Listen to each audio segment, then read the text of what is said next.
Hello and welcome to another Open Late gameplay review. Today we're going to look at Hidden Conflict. Hidden Conflict is from Twilight Creations, and so unsurprisingly is a horror theme. Hidden Conflict was designed by Kerry Breitenstein in 2005. It's for 2 to 6 players, and it's a hidden tile conflict game, and it's pretty fun, and it's not a lot like other Twilight Creations games. It's not a lot like any game, really. But it's quite fun. There's maybe sort of a Stratego element, a little bit is the closest thing, but not really. And we'll see as we go on. So given the horror theme, there are 6 teams that you can play in the game. You have the day creatures, which are humans, zombies, and demons, and the night creatures, ghouls, werewolves, and vampires. But they're not on. That doesn't imply that they're actually any kind of team. They're all fighting each other, and you'll see as you go on. There's no good or bad guy. Everyone is sort of a bad guy. Except the humans. Yeah, except for the humans, and even the humans are not entirely sure. Because they just want to defend themselves, kind of. But sometimes, yeah, they'll at the slightest notice, they'll just keep shooting.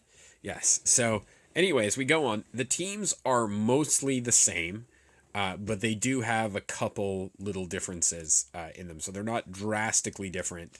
They don't play drastically different, but there's a little bit to keep it fresh and interesting. So you've got. So the 6 teams are humans, zombies, demons. Those are the day creatures, and the night creatures are ghouls, werewolves, and vampires. When this game came out, it didn't get very good reviews, but primarily not because the game is actually bad, but because the rulebook was really difficult to understand. So most people had a very difficult time understanding this rulebook. So later that year, they came out with a online rulebook, which I'm not sure a lot of people saw until quite a bit later, that clears up most but not all of the questions. And it's because the game is different. It doesn't really have this, can't really rely on the standard naming conventions for moves and things like that. So Twilight Creations claim that it did really well at cons, and I can see that because if you had someone to teach you the game, it would be a lot better. And then Twilight Creations also posted a Flash PowerPoint animation on their website that you could still get to, even though the website's been changed a lot in the intervening 9 years. That kind of shows you how a first turn goes, and then kind of elucidates some of the questions. But anyway, what you're going to do is you are going to pick your army. So we're going to do werewolves versus vampires, kind of like the old episode of The Real Ghostbusters. What was it, Derek? No one comes to Lupusville where the vampires, a few of the citizens were vampires. So you're gonna everyone has a big stack of tiles, and depending on the number of players you have, you're going to each start with a different size tile army. And for a 2-player game, the tile army size that we each get to have is 29 tiles. So in Conflict, everyone is going to start the game by picking an army and then constructing an army out of their bunch of tiles. And how many tiles they pick depends on the number of players. For a 2-player game, it's 29 tiles. So in Hidden Conflict, there are different kinds of tiles. The 2 basic kinds are fighters, which are just going to be your soldier fighting units. Apart from fighters, there are going to be events and items. Now the vampires have, and these are different for each army, but they're usually pretty similar. Vampires have 4 different kinds of events they get. Hypnosis, which is particular to the vampires.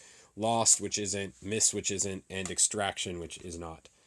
And there's also items. In this case, the vampires only have the bomb. But some items you can actually assign to particular fighters. Bomb is not one of those. That's just one you play.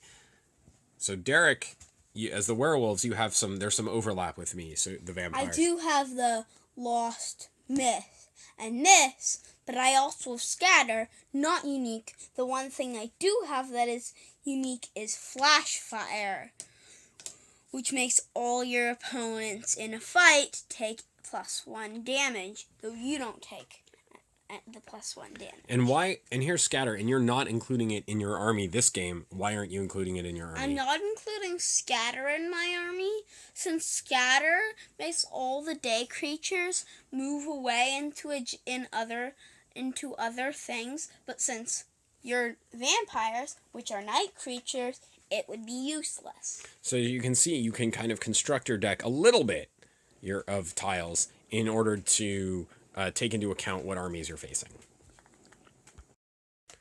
So in an army, the one tile you absolutely have to take is your leader, and as the object of the game is to eliminate your opponent's leaders. If you get your leader eliminated, you are out of the game. Which 2-player games we've played have been pretty fast, and obviously that doesn't matter. A 3-player game, I imagine, would also be pretty fast, so player elimination wouldn't hurt so much. In a larger number, up to 6, getting eliminated first might be more of a problem. You might have to sit out for quite a while before the game is finished. But like I said, we haven't played a 6-player game, so I'm not sure exactly how long. You've only played 2-player games, so I'm not sure how long that would take. So the deck construction rule is you have to have a leader, and then for your fighters, you can only have there are different levels of fighters. So leaders are level 1 fighter, and then you've got your level 2, 3, 4, 5, and 6 fighters. And the lower the number, the stronger they are. No, you're right. In general, not always. What is the advantage of a lower numbered fighter? Well, let's say there was an opponent that you wanted to attack, but it was far away. Then the lower the level, the faster it goes. For example, 6 moves 6, 5 moves 5, 4 moves 4, 3 moves 3, and 2 moves 2, and your leader, the 1, moves 1. So basically, you're stronger but slower. And then, so let's look at each tile and see what the different numbers on it mean. So you've got 2, which is the level of your fighter. Again, lower numbers mean stronger but slower. The first number is that fighter's attack. The second number after the slash is that fighter's defense. And then there are special rules on most of the tiles. And so this one is no start. It can't be in your starting stack. Like at all. We'll see what that means. Then this one is scout. That lets you, under certain circumstances, look at adjacent tiles, because the board is going to be a grid of face down tile stacks that have been randomized. So that lets you look in there. That one's got no start. Resist means it can only be killed by either a lower numbered stack. So if it's a resist 2, that means only the leader can kill it. Or there's another special ability called aid, like over here, and that where it allows people to team up. It's kind of like banding in Magic. But you have to be 2. But you both have to have aid. Then you can team up. 2 aid fighters can take out a resist fighter. Yes. Okay, and then and so there's aid, that's basically banding, so it lets you even if they're not of lower. Lets you combine your attack and then assign damage. Normally fighters are just attacking each other on a 1-1-1 basis. There's resist, there's scout.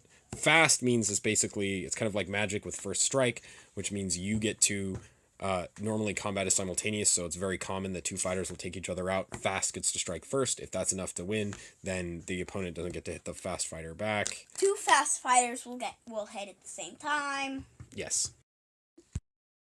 And everybody has reference cards, which let you know what other special abilities are. Leader means no event and aid. Which is important because it doesn't actually have no event and aid on the tile, but it has those powers. And no event means you're not going to be affected by some of the events that are played. Events. Yeah. So the rules for army construction in Hidden Conflict are that you have to have a leader, and then every other level in your army has to have a number of fighters that can be no more than 1 from any other level. So basically, you could have your fighters could either be in like groups of 4 and 5 or 3 and 4, but you couldn't do 3, 4, and 5 because the 3 and 5 groups would be 2 away from each other. So basically, you're going to have roughly the same amount in each, give or take 1, and so that's the restrictions on the army list. So for a 2-player quick start, an easy thing to do is you have to have 29 total, so you can take your leader plus 5 from each of the other levels, so that's a total of 26, and then pick 3 tiles from your events and items. You can also tweak it so you can have more of one type. or less of another. Yeah, so you could pick like another good thing to pick is that you're also going to be looking for a 5-tile starting stack. All the other tiles are going to be mixed together with your opponent's tiles and put in a grid. You're going to start with a 5-tile starting stack. So what's a good number of fighters to look for in a starting stack? So you can't have no event fighters, no start fighters. You can't have no event. You can have no event, but you can't have no start fighters in your starting stack. And another, what's a good special ability to have quite a few of? For lots of fighters with the aid special ability, since then they can aid each other. Yes, and so that means that when you start, they're gonna team up, and you're gonna be more likely to beat what you're fighting. Especially since your leader has to be in the stack, and your leader has the aid special ability, even if it's not on the card. Not aids, aid. So these are the tiles that I've chosen. So to make my starting stack, I'm going to take the leader. I'm going to take 4 other fighters. I can't use items in the starting stack, and take 4 other fighters and pick them to go. So, and I can't be someone with a no start ability. So for instance, I'm not going to take any of these. We'll take that. And then, or I actually might want to just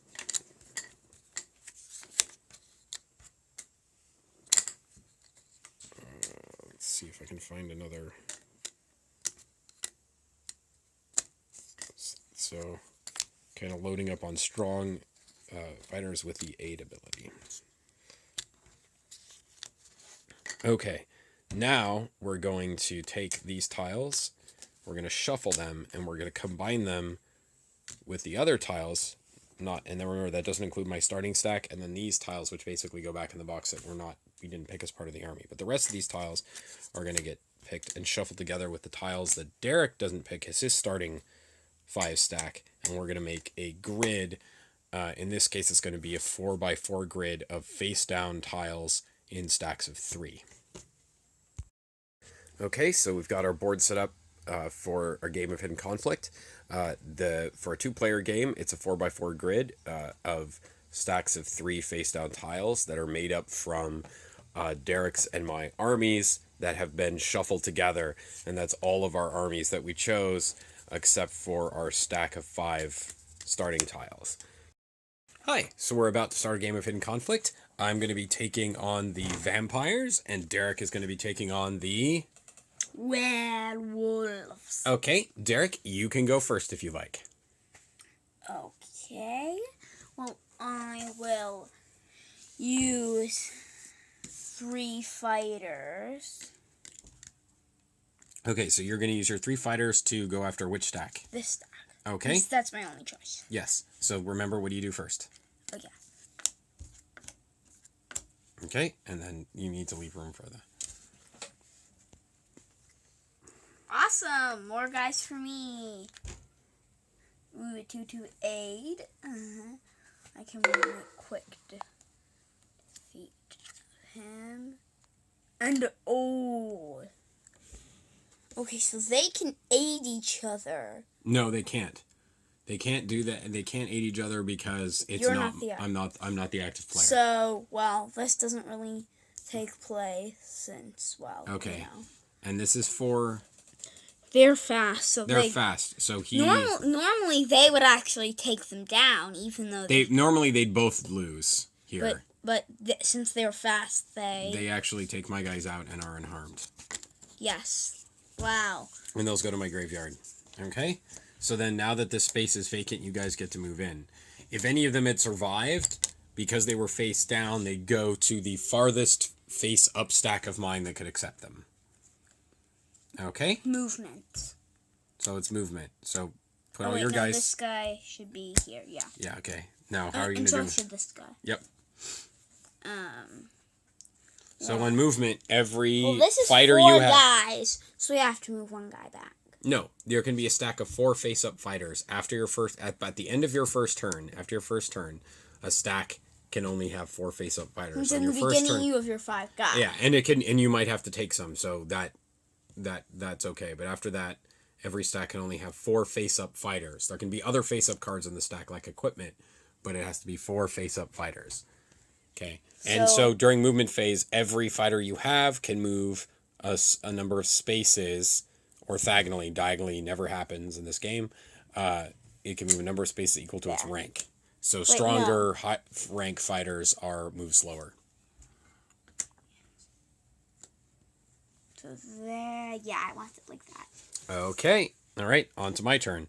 So on my turn, I'm going to attack this space with my top three guys. Bless you. Okay, so that's a pretty good thing. Yeah, I've got 8 fighters, and then look at the matchup. We've got a friend, another friend, and another friend. Yay! Everyone is friends. So I've 3 friends. So now I have 6 guys here. A lot of guys. That's very lucky. So now I'm going to have to move these so that none of these stacks have more than 4. So I've got. Oh, that means we might have some skirmishes. Is what that means. Yeah. So in this case, I've got.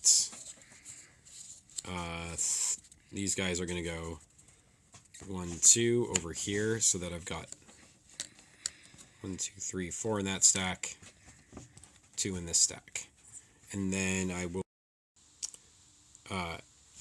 And then I'm going to finish my movement by taking this one here and then moving these 2 guys 1 over here, which includes no leaders. So now I've got lots of different options that I can go after next turn, or 2. This stack and this stack are available. All right, your turn, Derek. Okay. Oh no! Wait, can I change? I think. Yeah, and you can always reorganize at the end of your movement. I just forgot that I didn't want to put the leader at the bottom. I just forgot. Yeah, that's totally right. Okay, Derek, so it's your turn. So 3 fighters. Okay, so where are you nominating to go after? This. Okay. Ooh, friend. Flash fire. It doesn't take out anyone though. Nope. Even though. Okay. Oh wait, no. It doesn't go yet. All right. Well, flash. Well, okay, so there's no enemies in this section. Yeah, and it doesn't affect. Doesn't affect you. Okay. So flash fire goes into the graveyard. But that is lots. And then everybody can go there. Well, that means I have to move one back. And that means you have to move one out of the stack. So he can go there, he can go there. He doesn't have to necessarily go back, but you can just move. Now you need to move things, but I'll move. Just so it's legal and there's no more than 4 face-up fighters in any one stack. I'll move the 6-2. Okay. Yes, he'll join them. Wait, 3 spaces? That's not 3 spaces. Wait. Put that guy back. Oh, no, it's not. He'll go... 3 spaces would put him here. So what I will do is I will move... All right, it's my turn. I'm going to nominate...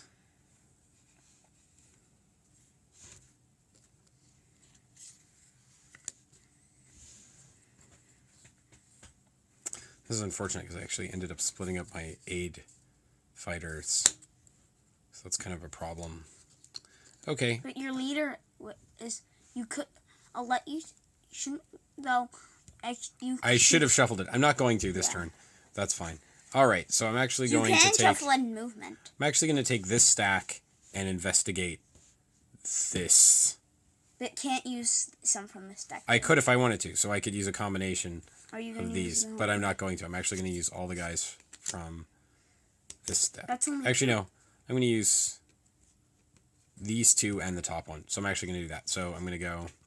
No, I'm not going to... No, I'll do this. So I'm going to take 1, but that's an 8. 2, 3.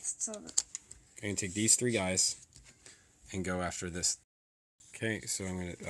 I've got yellow bomb, which you will get in a second. An enemy, a 4/6 enemy with resist and hypnosis. Okay, so the first thing that happens is you're going to get this item.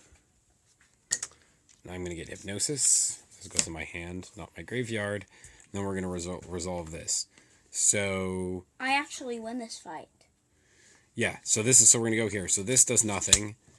Derek actually wins this fight because he has resist. So normally we would take each other out, but because Derek, this is a resist fighter and it's level 2, and this is a higher rank, which means less powerful fighter, he can't hurt him.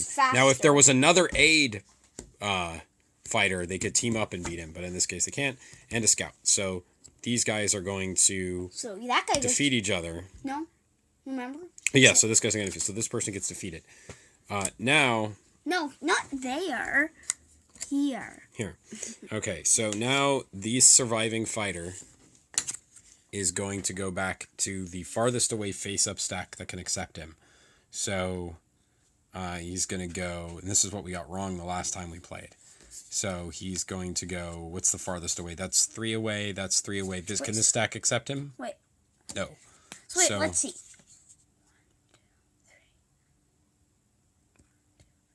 That one's 4. And that one's 4, so it's either one. He's going to go to the bottom of either this stack or this stack. Take your pick. Can't he this stack. Okay, and then what happens is I actually get to use the scout because the scout wasn't fighting. You're right. Scout wasn't fighting. So now we can look at this or I can look at the top one of this one or this one. I'm gonna look at the top one of this one. Interesting. Okay. So that is the end of my turn. Derek, your turn. Attacking this. 3 fighters. Okay, so the top 3 fighters are attacking that space. Okay, so. Oh no. First, ooh, friend. And another friend. Okay, so I get the hypnosis as an event, but not an instant one, so this goes in my hand, basically. Okay. And then Derek gets lots of friends. So now you're going to put them all there. Can't I use my scout ability? No, that scout wasn't in one of the ones you attacked with. It's in one of the ones you found. I thought... They can't do anything when you can find them. So now they're all going to go back on here. That means I have to move one. But you're going to have to move one off of there to make it legal. Or more. Well, I'll move this here. No, wait. No, this is staying. You can just rearrange everything. So this is going here. That has a movement of at least 2? Yeah, that's a movement of 6. Oh, okay.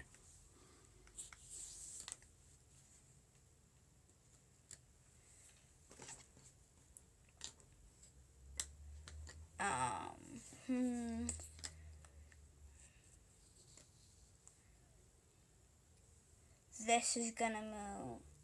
This is gonna move here.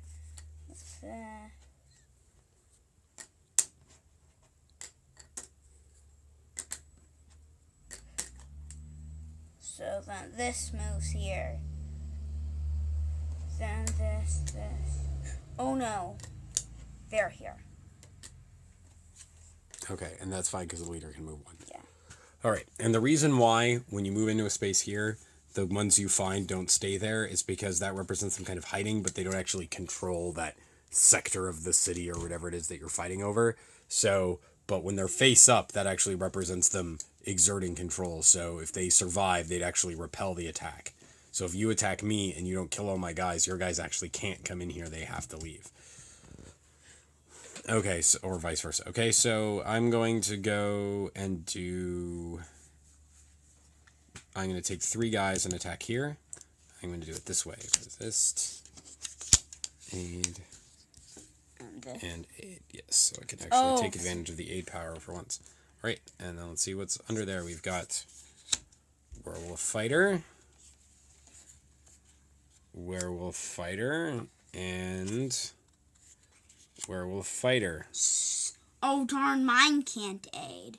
Okay. I win this fight, I think.